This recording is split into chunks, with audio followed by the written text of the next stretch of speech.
What if I told you that what you're listening to right now will change your life and it will shape your life?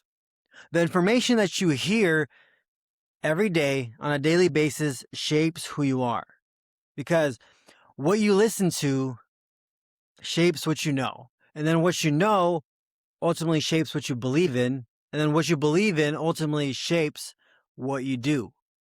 And what you do will become who you are today. We are built by the inputs we put into our lives. We are built by the inputs that we consume. If you're inputting garbage, garbage will come out. And this is why it's so important. The example I want to bring up is our children. What we invest into our children, what we do with our children, how we discipline them, how we shape how they believe affects their lives. This is why this whole schooling system is such a sham nowadays, that they shape the world in what we see today.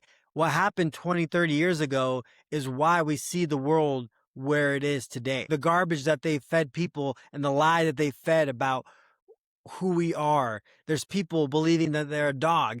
There's people who are painting their hair pink because they think that this empowers them somehow. I went to one of my kids' graduations, and seeing what I saw was just mind boggling to me. And look at the child and I see how they are dressed and how their hair color is. And it doesn't take long to know that looking at their parents, you see who and why they become the way they did. Children are the easiest people to manipulate.